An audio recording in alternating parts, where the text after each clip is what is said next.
Want to know how Canada's top entrepreneurs think about creating significant wealth? Join me, Thane Stenner, founder of Stenner Wealth Partners at CG Wealth Management and host of the Smart Wealth Podcast. Download today at iHeartRadio or your favorite podcast platform. Subscribe now. Hello, everybody. I'm Thane Stenner, your host of the BNN Bloomberg Smart Wealth Podcast. This is a podcast where I get to interview some fascinating individuals and entrepreneurs and experts from around the world on different topics. I'm really pleased to be hosting Praveen Varshney here today. Welcome, Praveen. Good morning, Thane. Nice to see you again. Likewise. So this is actually the official first podcast of the year for us, and really excited about this session. So I also want to put out to everybody a Happy New Year's 2025 for everybody. So let's get started. I'll give a little bit of a bio background on Praveen, but then I'll ask him to kind of give and share kind of his background too. But basically, Praveen is the principal of Varshney Capital Corp, a Vancouver-based family office that was founded in 1991. He's the founding director of a bunch of different companies. He's involved in the venture capital and private equity world, and he's kind of a big deal in these neck of the woods. So I'm very pleased to have him today as our special guest. So Praveen, with that in mind, why don't you just give the audience, the viewers, kind of a little bit of background on kind of what you've been up to over the last 20, 30 years. Oh my God, yeah, it really adds up quickly. So briefly, I was born in India and I moved to Vancouver when I was 5. So I've lived in Vancouver my entire life, pretty much. And I remember actually in high school, I wanted to be a teacher, and my parents dissuaded me of that because, unfortunately, in India, it's not a well-respected profession. And so then I went to UBC and I started in sciences, and I failed physics. And I'm like, oh my God, this is so hard. What am I doing here? And I ended up going into the business school there, now called Sauder. And I got my BCom. I specialized in accounting. I became a CPA. I worked at KPMG for 5 years. I really didn't like auditing, which is where everybody started back then. And I basically, got fired if you look back on it, because I was trying to get into the tax group to get some different experience, but it wasn't happening. And so basically the audit guys needed a cull, and so I was on my way out, and I basically became the accidental entrepreneur. And I remember my father telling me at the time, saying, "You're going to look back and say this is the best thing that ever happened to you," because basically it forced my hand to become an entrepreneur, and I haven't looked back since. And part of the reason I share that sort of longer story is, I've got 2 kids now in their early 20s, and just for anyone who's got parents out there, kids out there, you're just trying to guide them, and so what, I told them was, it's okay if you don't know what you want to be when you grow up, because you're too young, right? And part of trying to figure out what you want to do is to try stuff and toss out the stuff you don't like, and it's a process of narrowing down. And so my own story is similar, right? It's kind of, this winding journey thing.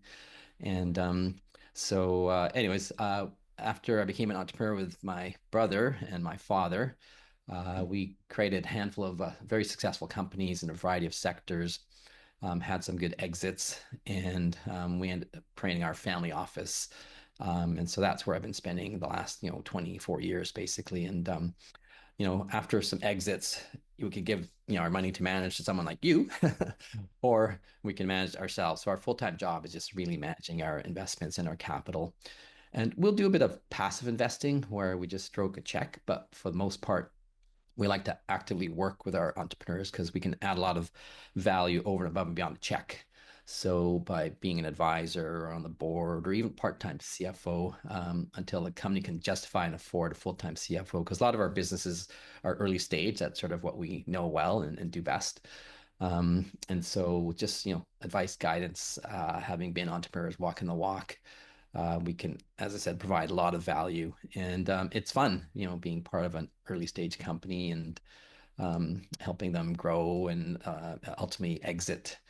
And so that's sort of where I've been spending my time the last little while. Excellent. So what would you say these days you're most passionate about?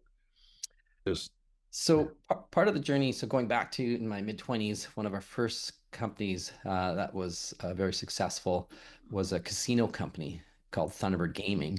And over the years, we actually used your firm often to help us finance some of these companies and help us take them public in Canada. So it was called Thunderbird Gaming, and it became a very successful casino company. It went from a startup to 35 million in revenues in 3 years, and I'd put in this offshore tax structure with my old firm KPMG. So on the 35 million of revenues, we made 6 million of net income post-tax. Like, it was an incredible success story. Anyways, wind the clock forward. When we created our family office, we the first company we worked on was in Victoria called Carmana, and we helped build it into Canada's largest solar company. And again, your firm was very instrumental, working with us closely, helping to finance that company and doing research coverage on it. But basically, Carmana was the accidental serendipitous start for us to become impact investors. This is in 2000, before that was even a word or a thing. And that company grew from a startup to 75 million in revenues in 5 years. It was 75% CAGR. It was basically almost doubling every year.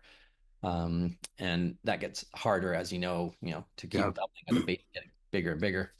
And I was the CFO, and I basically turned to my brother and my father and said, "Look, we should be doing more of this kind of investing versus things like casinos."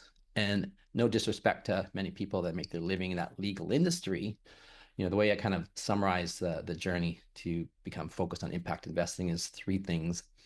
One is just through age and experience, you learn or realize that just because something's legal doesn't mean it's good or right, right? Because unfortunately with gaming, some people are getting addicted, that kind of stuff. The second factor, which was probably the most important factor, was the lens of becoming a parent. So our daughter Jaya was born in 2000, our son Anish in 2002. And I found that becoming a parent really impacted how I not only looked at business, but the planet. Because all of a sudden you have these beautiful little people in your life, and you think about how do you make the planet better for them and future generations, and use business as a tool to create, sustainable change. And charity and philanthropy is important and needed. And my apologies for that. My wife runs our family foundation, but it's sustainable businesses, how we're going to fix the air, the soil, the ocean, the plastic. As I said earlier, if you can do good and make money, it's a no-brainer. And the final factor was really as you get a little bit older. I know in my case, you start thinking about things like legacy, like what's my role on the planet?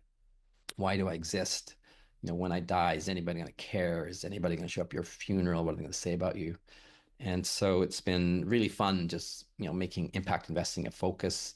And I found, impact entrepreneurs are just lovely people, at high bar, somebody you invite to your house for dinner, right? And so Excellent. we're quite well known in the impact investment community with our portfolio of companies.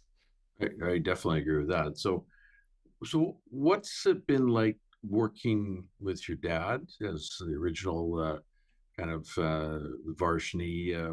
legacy there, and also your brother, and now your, potentially your two kids in their 20s. Yeah, it's been super special. I've been working with, my dad and my brother for 35 years. And, Yeah. I've been asked this question a lot. And I go, one of the biggest things you need is thick skin because, when we interact, you just go straight for the jugular. You don't beat around the bush, right? And so, that if something's being shared, it's for your good and the collective good. So don't take it personally. But from a sense of trust and value alignment and all these important things, it's so strong. And um, now with the third gen coming in, our two kids, it's really interesting to try and figure out how they're gonna fit in and be part of all this too. But yeah, it's a lot of businesses, small business, as you know, across the country, and a lot of businesses are family businesses, not necessarily family offices like ours, Yeah. but yeah, it's just been super special. And my dad's 83; he still works every day. I think one of the things that keeps him young is he's interacting with his kids and business every day, so it gives him a reason to get up and keep the mind sharp. Yeah. So I'm going to ask you a question on this in regards to your dad, and I've Yeah. seen this with a lot of other multi-generational family businesses.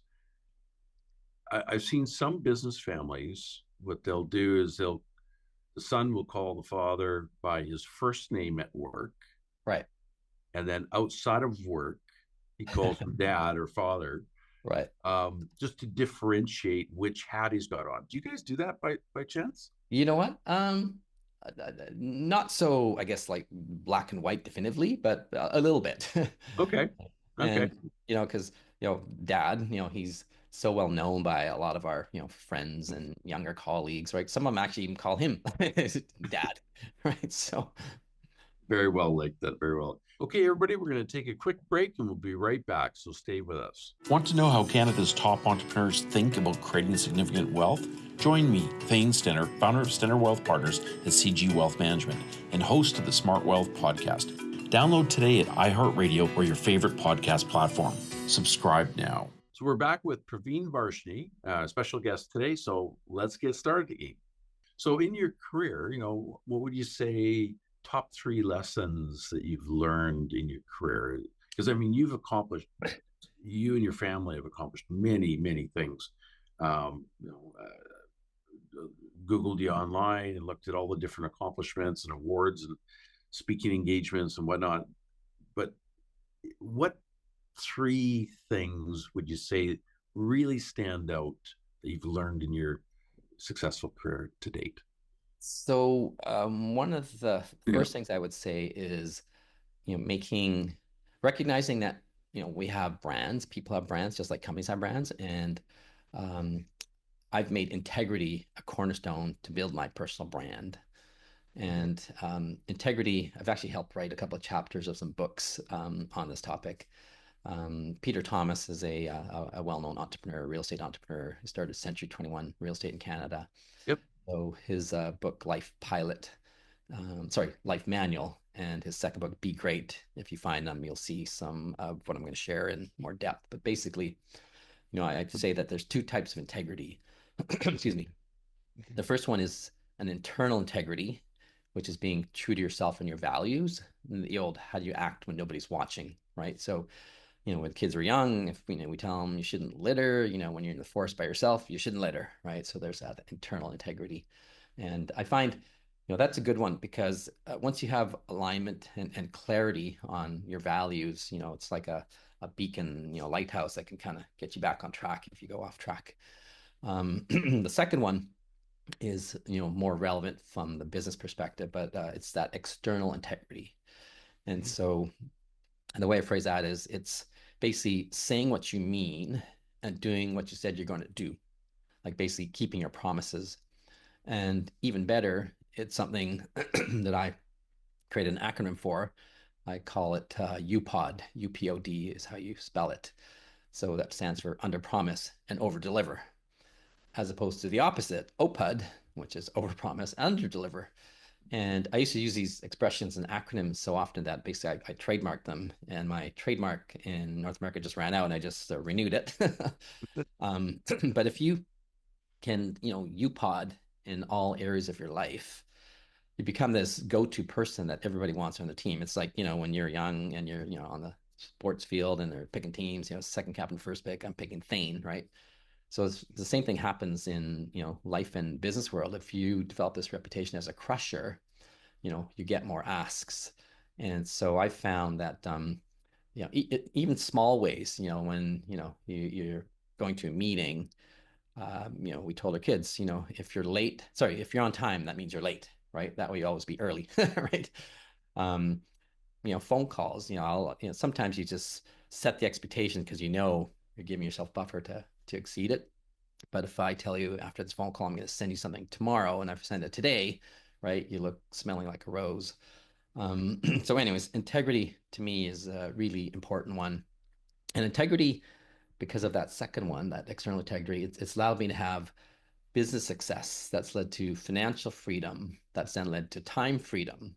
So I've been able to, fortunately, run my whole life around the big rocks like health and family. And I actually say that in that order, health, then family, because, when I was first married and then we had our kids, I used to think, oh, obviously family's the most important thing. And then if you have a health crisis, I've had a couple, you realize, well, no, actually, I have to marginally put health in front of family for unselfish reasons, because if I'm not healthy, I can't take care of my dependents. In fact, I'm a liability because they got to take care of me, right? Mhm.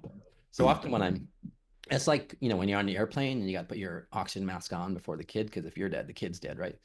And we'll talk about this a little bit later, but I've done a lot of mentoring, and when I sit down with an entrepreneur, we'll obviously talk about the business stuff, but at the end, I always like to poke on the health and wellness side. I'm like, okay, where are you with your exercise? Where are you on your diet? Because you've probably got a family at home, or you've got this extended work family that needs you around to be smart and that kind of thing. Good. So integrity be the first one. The second one would be relationships are everything, and a bit of a story there too. So one of the things, if someone asks you like what's my superpower, it would be that my ability to build relationships quickly and deeply and to maintain them on a long-term basis. And it kind of started back in university. So when I started at UBC, I was in sciences. First year physics, there must have been like 500 people in the class, right? And you're meeting all these new people, and your head's kind of hurting. You can barely remember people's names, let alone anything about them. So literally, I created a 3-ring binder. I'd put your name on the top, and as I learned something about you, I would write it down, right? And it just made intuitive sense to me, because I'm like, okay, I'm not gonna be able to remember everything. And the next time I meet you or see you could be a month or 2 months later. And if I can't remember the stuff, I'm always gonna start from scratch, right? Okay, oh, which town are you from? Prince George, right? And then so basically it was like a manual CRM before there was such a thing. And then when I graduated, one of the first business books I read was by a multimillionaire named Harvey Mackay in Minnesota, who had an envelope company. And he was an author, a speaker, and his book was called Swim with the Sharks. So I read that, and in it, he talks about the Mackay 66. And basically, what it was 66 questions that he told his, especially salespeople, to learn about all their customers and all their prospects, right? Like the wife's name, what kind of gifts they like, or wine. So I'm reading this and I'm going, basically, he's describing what I'd kind of intuitively figured out myself, and he's a multimillionaire. So I think I'm on the right track. I should just kind of double down and keep doing what I'm doing. And so, and one of the things that we taught our kids growing up too was the importance of these relationships. And, we said one of the best ways to do that is to learn people's stories, right? And show some genuine interest in them. And I think when we had dinner, I may have shared a bit with you, but basically, I found I take the approach that when I meet someone, hopefully it's the beginning of a long-term relationship. So why not invest a bit of time at the front end, right? To do so. Sure. So, my 3-step process is, one, tell me about yourself. And because I really care, because everybody's just got interesting, fascinating stories. Where were you born? What did you study? What were some of your first jobs? What kind of family environment did you grow up in? So that's step one. Step two is, okay, let's talk about the now.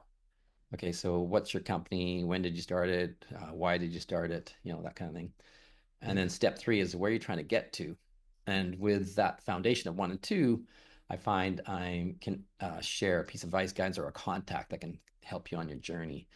And in Hindi, there's a word called seva, our Indian language, which basically just means, to be of service. And so, that's how I found I've been able to really build relationships, is, just figure out how I can be of help. And, with networking, and, some people think it's a dirty word, but, it's more about deposits in, and then, in like a bank account. And then when you need something, you find it's much more easier to kind of get that payment back. And I find also you just have a richer life when you get to know people, well and deeper, right? Versus just shallow, shallow, shallow. And then a lot of these entrepreneurs that I meet with or mentor, I find sometimes they'll just meet me for the first time and they sit down and they just dive into their thing, right? I'm like, whoa, time out. And I go through this, 3-step process, and they just absolutely love it because they think you're some busy executive and you got a few minutes and you got to get spit out again onto the next thing. But when they actually see that you're taking time to care to get to know them as a person, right, on a personal level, they find it's really refreshing. So, anyways, so that's been a big part of my success too, is just that relationship part. And I've got a fairly significant global network now through organizations like EO, which stands for the Entrepreneurs Organization. That's affiliated with groups like YPO, and there's another one called TIE. There's a couple other ones that I belong to, but I'm regularly leaning into these global groups to get shit done, make stuff happen. And so it's just been really fun to build this database, and that's what it is. So I actually take that time, I invest time in this CRM. And for now, these days, there's no reason anyone cannot and should not be doing this, because it's just right in your phone, just in the notes section. You can keep track of stuff, right? And then just kind of keep adding to it. But yeah, you have to make that investment of time, and then I found it's been super worth it. The last thing I would say would be, I say yes to more things until there's a reason to say no. And I'm naturally curious. I like to try and experience new things, and meet people, like I just said. And I found it's led to so many amazing opportunities, and you basically create luck. And some people will tell you, oh, you got to get better saying no. And I'm more, I say yes to more things, right? And the universe is amazing, and it's playing out this amazing grand design, and we're just players, and it's all energy, right? So you kind of have to flow and go with the energy. And you meet people for a reason. Things happen to you for a reason. You may not know at the time, but in hindsight, you'll figure it out. An example is, sometimes I'll have somebody talk to me about a job interview, and they're like, I'm not sure if I want to go to this job interview. I'm like, they haven't even given you the job yet. like you can still say no if they do, right? So go for the experience. You're gonna learn some stuff, meet some new people, all that kind of stuff, right? So I think saying yes to more things has been also super effective for me. Thanks for sharing that, Bernie. That actually, I was learning some good pointers along the way as you were speaking there. So thank you. So, given all the different, venture capital and private equity investment opportunities and pitches that you hear over time, I'm sure. And, I know you spent quite a bit of time in Silicon Valley. I spent some time with Morgan Stanley down there in Palo Alto and San Francisco, Bay Area. You would have probably met a lot of different people and a lot of different opportunities. So, just briefly here, what in your career so far, what do you think's been your best investment, and why? And what's been the worst investment, and why? And we all have them. For sure. Yeah. Oh, so the best investments were probably something as far away from Silicon Valley as you can do, which is mining and resources. And so that's where my roots actually started. So I left KPMG, joined my dad.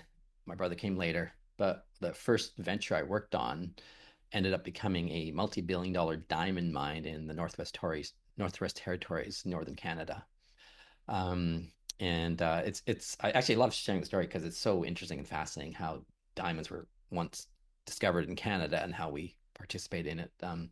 But basically, there was these two geologists, Charles Fipke and Stuart Blusson, and everybody thought they were crazy because they're like, there's diamonds in Canada, and all the textbooks said there's no diamonds in Canada. And so their theory had three parts. So one was, they knew that a host geological structure to find diamonds is something called a kimberlite pipe. So it's like a cone-like carrot eruption on land. So the diamonds are formed down below where the pressure is, and then they erupt and bring the diamonds to the surface. So like, okay, there's diamonds in northern Canada. How do we find them? And kimberlite pipes. The second part of the theory was, they knew that in these kimberlite pipes were also some unique other types of stones called garnets.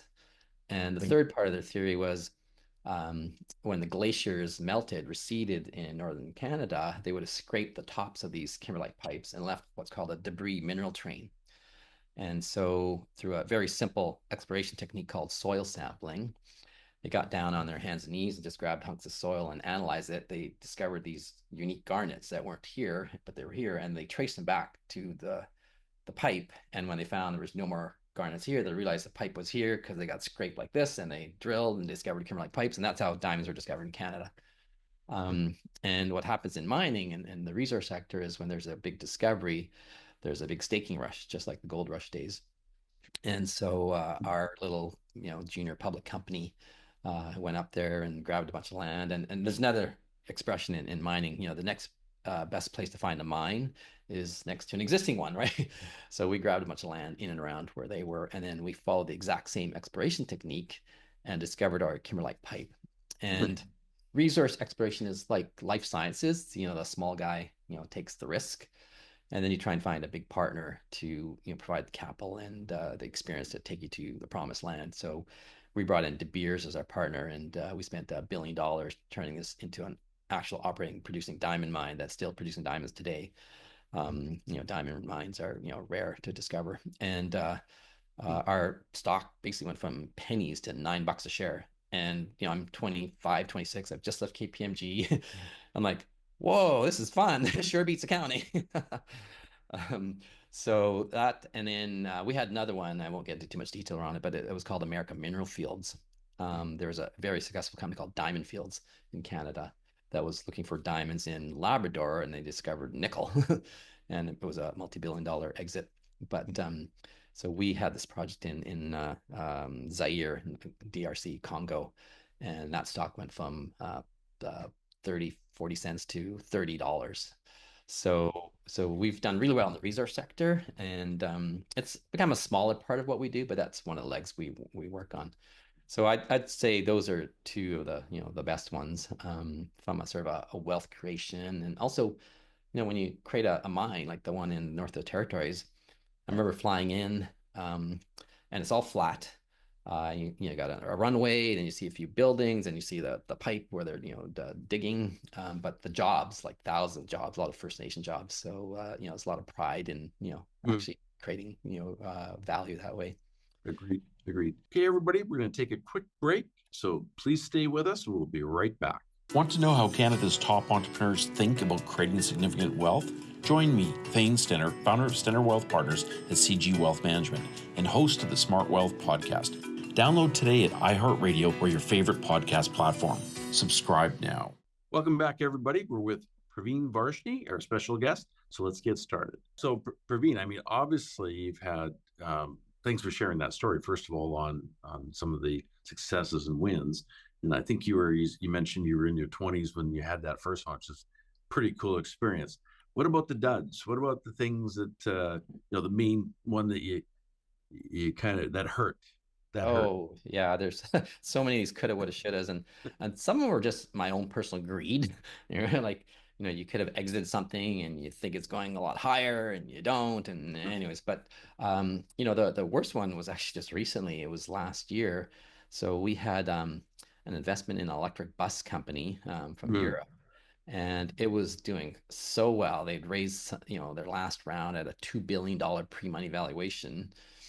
Wind the clock forward, a year or two later, and it's basically, down to zero.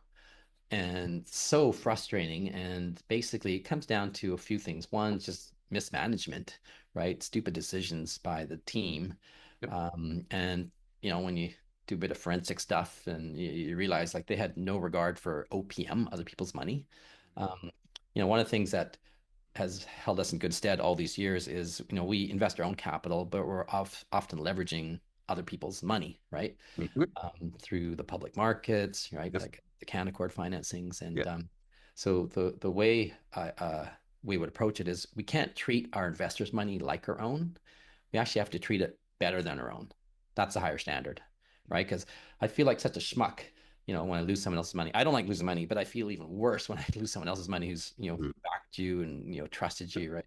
Yep. And, it's just business risk. But in this case, it looked like it was just, maybe even nefarious stuff. And I think we were just also too trusting and relied a bit too much on others. And so, they just always got to point, the fingers back to you. Yep. And, also dysfunctional management teams. We've seen those, and that's what happened here. And the way I look at those is, we're supposedly as a management on the same team, and we should be watching each other's backs, right? And then when there's infighting, you just know how that's going to end, right? And so that was unfortunate. Very, very well said. Very well said. So, so far in your career, and hopefully you've got a long runway still to go. What are some of the things that you're actually the most proud of that you've accomplished to date? Yeah. So, Sure. I guess I would say one, um, the first one would be this award I got from the Vancouver Board of Trade for a career of mentoring. And, I've spent a lot of time, just meeting people. One, as I said earlier, I just love to meet people, get to know their stories, and then just be of service. And, I've got this file folder now of cards and emails and letters and even gifts over the years. And um, it's kind of like rocking chair stuff where, you see thank you that someone shared for the help you gave them. And sometimes I even forget that I met a person or what I told them. And years later, they're, reaching out and saying, like this one fellow, he's a successful real estate entrepreneur in Toronto and moved there from Vancouver. And 5 years after we met, he came back to Vancouver. We got together and he goes, Praveen, you told me, two pieces of advice about raising kids. The first one was, it's a Stephen Covey quote, you got to give them roots and wings. So eventually, when they flap away with that strong foundation, they'll be fine. And the second one was 3 words: example, example, example, meaning you just got a role model behavior that you want them to follow, right? Because they're like sponges, especially at that, 1, 2, 3, 4, 5 years of age when they're so, like sponges, watching, absorbing, even when you don't even think they're watching. Anyways, he's repeating back all the stuff I had given him on raising kids. He goes, I've been doing it, and it's been amazing, and thank you. Like, hey, I feel pretty good. Something I shared was helpful to you, right? So that, and the second one would be just how our 2 kids have grown up to become, amazing young adults. So Jay, our daughter, and our son Anish, they're now involved in our family business. And a funny story, so my son rebuilt, who's the younger one, he's 22, our family website last year, and then he put himself up there as an associate. And then he put his older sister by 2 years below him, right? And sibling things go. They're like, I'm older than you, I'm going above you, right? So they've been just learning about the various portfolio companies and just figure out how to help them with their contacts, that kind of thing. Yeah. And they're also each at the same time running their own startup companies, and both of them are really interesting, amazing companies. Jay has called Tydra Labs, Tydra, and it's a UBC scientist that had invented this technology, and it came out of their Creative Destruction Labs program. And what they do is they take organic waste, things like shrimp shells, orange peels, seaweed, and they use salt water plus fresh water, and they can make textiles out of it to make clothing, right? Because the clothing industry's got a huge environmental negative footprint, right? Yes. Microplastics, the chemicals, the dyes. There's piles of discarded clothing, what you can see from space. And so she's, working on that because she's all about impact. And Anish, his company is called Holder, HOLDR, and it's a platform for artists and musicians to not only engage with their fan base, especially early in their career, but also to monetize that. And so, he raised 100 grand from, Ryan Holmes, Hootsuite, Fellows Fund. Yep. And, when I was 21, 22, I was working at White Spot flipping burgers. I wasn't raising money for anything, right? So they're, focused on building these companies. But the best part of them, I think, is just they've got good hearts. So they've been fortunate. They've been able to grow up with both sets of grandparents their entire lives. And so, just an example, they'll go out of the way to phone their grandparents or just drop in on them and check in on them, right? So we don't tell them to do that; they just do that, right? So that's what I'd be super proud of is how they've already turned out, and then how the mark they're going to make in their lives and careers. Fantastic. So looking out, from your viewpoint today on different industries and whatnot, if you look out the next 10 years, what do you think are going to be the most exciting areas for an entrepreneur or VC investor to kind of really lean into? Well, we're seeing, obviously this AI train, right? And AI First, is going to be a kind of technology that every companies need to have to figure out how to incorporate into it to become more efficient and more profitable, that kind of thing. But in terms of industries, I'd say just general health and wellness, right? And which includes like medical stuff. And we've never really made that a focus in the past, partly because we didn't really have sort of, domain experience and expertise. But we've got a fellow who's our EIR who's come off a long career working in life sciences. And so we now are able to do more stuff in there. And so, for example, we have a business called Workforce Wellness, and it's helping frontline workers, starting with nurses, deal with mental health, stress, and burnout. Really excited about that one because there's just so much in interest and need in that whole mental health and wellness area. Agreed. Yeah. Another one is a UBC technology called Insu, and it's basically an oral delivery platform for insulin. So when you think about that for a second, people who are diabetic have to take daily, injections, it should be, freaking painful, but also, the waste that comes from the needles and the plastic syringes. And so with this technology, it's a buckle you just put inside your cheek, and it slowly releases insulin into your body. So it's not a pill that would get punted out. It's, so we're not inventing new insulin. It's a platform, and that platform could be used for other peptides. So, Ozempic, testosterone, fertility drugs. So that's an example. And then a fun one is pickleball. So I've started a pickleball business, and I started playing about 5-6 years ago as something to do with my wife because our kids were in university, and you're trying to find some things to do as a couple again. Yeah. And I turned it into a business called IPOP, IPOP, which stands for Inclusive Place of Pickleball. So I've got two co-founders, an awesome team behind them, and we're basically just building out, facilities for people to play because there's so much demand and need. But there's no places for them to play outdoors, let alone indoors. So our first one is in Burnaby. It's 10 courts, and there's a ton of excitement and interest in that opening later this month. And then we have a number of other facilities at different points of development. One's in Penticton. It's going to have 16 courts. So that'll be kind of a fun one, sort of a tourism destination place to, do a wine and pickle tour. But we got Nanaimo, Victoria, Surrey, and we're getting inbound calls because we're actually creating a brand around IPOP.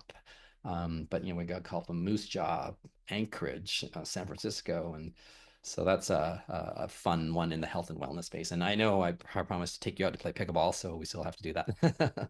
Yeah. So another question for you, just given your travels and who you come across, who's some of the most interesting people you've ever met? And I think you've met, Dalai Lama, I believe. Yep. And so maybe just give the audience some flavor as to who you've, had the opportunity to meet in your travels. Yeah. So the Dalai Lama one was interesting because that was a very recent one. It was last March in 2024. And I'd gone with a handful of friends because locally I was on something called the Dalai Lama Center Board. And our work there was about teaching kids at a young age about matters and affairs of the heart. Ideas when they were young to teach them about compassion, empathy, kindness, tolerance. And so we'd work through the school system in British Columbia, and we reached hundreds of thousands of kids. And when I joined the board, my thought process was, how do we scale? Because I'm a scale, blow things up in a good way guy, right? Because it's curriculum, and how do we get more kids around the world learning all this?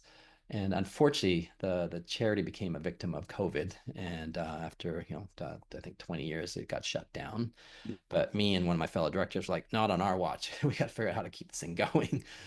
And so we brought in the Kielburger brothers from Toronto, who are well known for their We Day charity, and they've are still doing amazing work around the world. And we basically went to Dharamsala, which is in northern India, beautiful part of India, the foothills of the Himalayan mountains. And we met with His Holiness in his home for an hour. And I hadn't probably set my own expectations because I was so excited to meet this amazing 9-year-old gentleman. I'm like, he's gonna teach us the secrets to life and how to be happy, and all these stories and sagas and fables. And basically the whole hour he kept repeating the same message verbatim over and over again, which I'll tell you what it was in a second. And after our meeting, we were debriefing, and several of us, including me, were like, is he senile? Did he forget he said this? Right. And so basically what he said was the problems in life, humanity, planet, society, is we focus too much on our differences. And the key words were, we are all the same. Okay, like we're all born from a mother. We all have the same needs and wants, right? You're one religion, you're another. Who cares, right? And so just stop focusing on the differences and think about that we're all the same. And so we're like, okay, he kept repeating it because that message is the message. That's how important it is. That's all we need to know. All the execution is the difficult part. And me bad. I'm home, and a month later, I'm seeing someone walking down the street, and they had a kind of disfiguration, and I'm focusing on that instead of, you idiot, like the guy just told you, like, think about the commonalities, right? He's got a heart, he's a lovely person, he's got his story, right? But that one's really stuck out for me. And then we have a beautiful picture where my wife is holding his hand and I'm giving him a gift, which is a gift from a Vancouver company called Chop Value. So it's a coaster made from recycled chopsticks, like this one here. Yeah. And so I sent that picture back to my pickleball buddies in Vancouver, and they sent it back to me doctored, and it's got me holding a pickleball racket with a tally lemon. So that's one. Another one, and there's been so many over the years, as you were pointing out, but was the opportunity I had to go to Necker Island and hang out with Richard Branson and his team on this beautiful place down there. And his charity is called Virgin Unite. So everything's Virgin. So his charity is called Virgin Unite. So it was a 4-day conference that they arrange annually with amazing speakers, highly curated. Small group comes down. So I'd gone down with a buddy, and people ask me what's he like as a person. He's just a consummate British gentleman, right? Sure. And I played tennis with him, doubles. We beat our other two friends. One night I had a chance to just sit with him for 4 hours, a long dinner table, but he was sitting right across from me. So 4 hours, of conversation. And I learned a number of things. And one of them was actually an interesting way that he grows his foundation. So when I got back, the solder faculty had heard that, I could, reach him. They're like, can we get him up here to do a keynote talk to the students? And I'm like, yes, but this is how it works. He has a fairly significant, fee, and the fee gets paid to his charity, Virgin Unite. And so I'm like, okay, well, this is interesting. And basically I follow that model when I came home because, I do a lot of, mentoring and just, being of service, seva, to people and helping. And sometimes they want to, pay me something. And I'm like, well, if you pay me, then whether I take it personally or in my company, I got to pay tax, right? And Ottawa is going to waste a bunch of it. And so instead, just make a donation to my foundation, our family foundation. That way I got 100 cents a dollar to do something with, right? And so that was kind of a fun thing to learn from. So I basically follow what he does there. But those are two of the people that, come to mind that are, 5-year-old coming from India. If you, told me, hey, you're going to find a diamond mine, do all this stuff and meet people like that, I'm like, are you kidding me? You kind of, in some ways, Praveen, you sound like Forrest Gump. Really? How his life, he kind of just meanders along, and yet these unique experiences happen. But obviously, I mean, there's lots of intentionality that goes. No, I know. Yeah. But so a couple of last questions for you. You just turned recently 60. Why do you get up every day and still work so hard? Yeah, you know what? And so I've probably, like you, have friends who retired between age 50 and 60, and I'm like, retired to what? Like, bottle up your gifts and stop. Like, I've got gifts and I'm gonna keep going. Like my father's 83, and One, I just love working because you're, meeting new people, learning new things, creating great companies, creating more wealth for yourself and others. Um, and then now with the third gen coming in, it's going to give me an opportunity to hopefully work with them for a long time, just like, my father's been able to do with me, my brother. Yeah. Um, and the other thing is just my views on wealth and money. So as part of my EO group, we had a session one time where we're all sort of putting together a financial plan, and I'm sure, Tiger 21 that you're very involved Yes. in, Yep. stuff similar. And so I had a certain, financial target. And then I'm thinking to myself, well, why do I even have a financial target? Like I'm actually wired, quite frankly, to make as much money as humanly possible. Not because I have this crazy ass life and lifestyle, because that's another thing you learn through age and experience is, and I think everybody goes through it to a certain degree, like the material accumulation. I gotta get the cars and this and that, and then my grandfather, my paternal side, in Hindi, we would call him Babaji, so my dad's dad.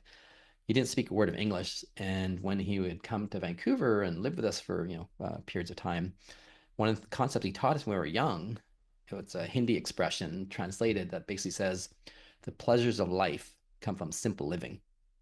And as a kid, you're like, what the hell does that mean, right?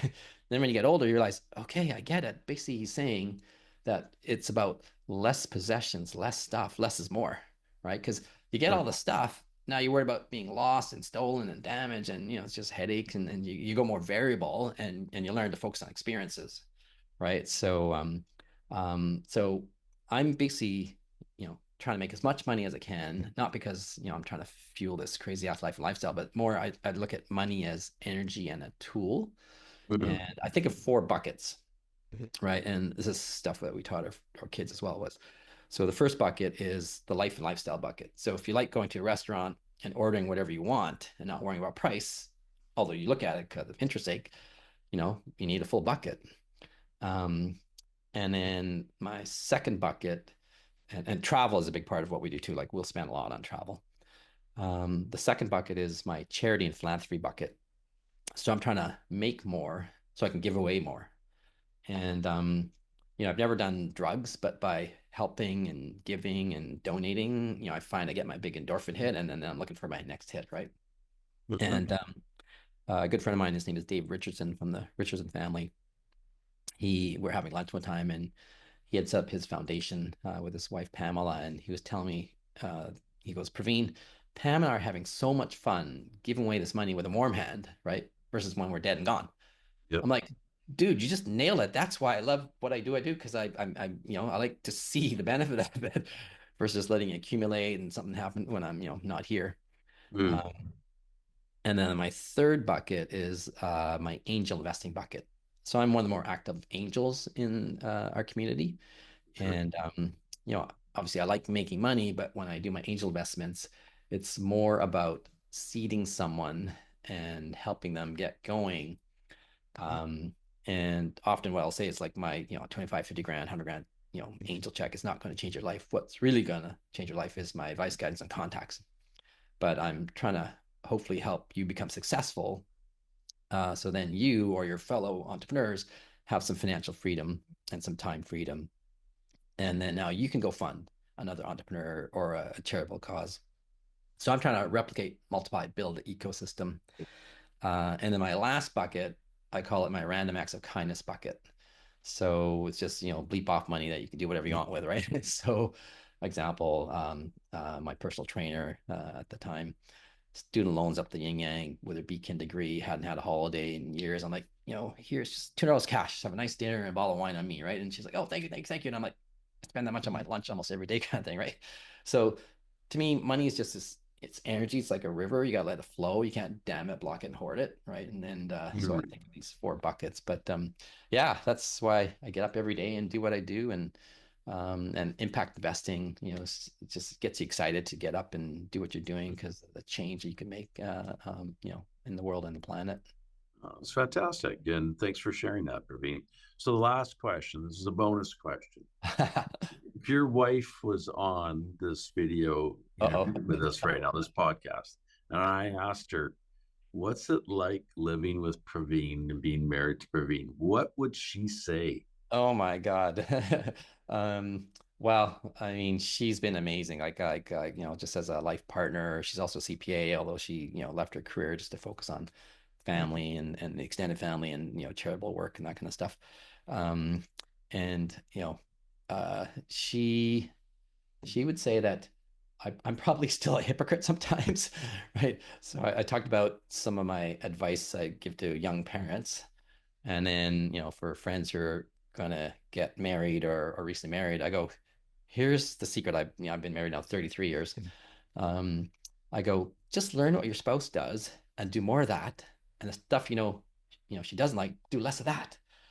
But I'm still guilty of not following my own advice on that I front. think we're all guilty of not following our own advice at times. But listen, Praveen, it's been an absolute pleasure interviewing you, and thank you for taking the time out of a very busy schedule and being very generous and sharing some of the things. I just know this podcast and interview is going to be extremely well received. So thank you, and bless you in 2025. And again, thanks for taking the time.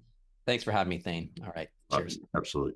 That was Praveen Varshney, director of Varshney Capital Corporation. This episode today will be released on BNN Bloomberg, iHeartRadio, and all of your favorite podcast streaming platforms on February 5th, 2025. So please stay tuned for that. I hope that you're enjoying our podcast episodes produced by the amazing BNN Bloomberg brand studio team in partnership with my group, Stenner Wealth Partners of CG Wealth Management. I sincerely appreciate your continued support to the Smart Wealth podcast throughout the 3+ seasons we've been running. This is Thane Stenner signing off for now, and have a great 2025.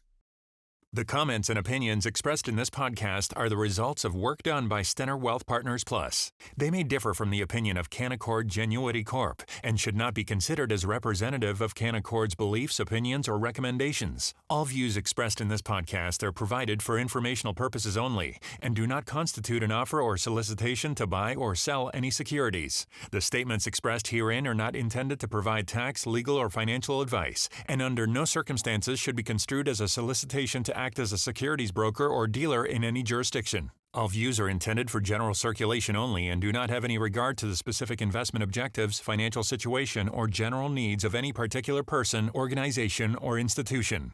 Canaccord Genuity Wealth Management is a division of Canaccord Genuity Corp. Member CIPF CIRO.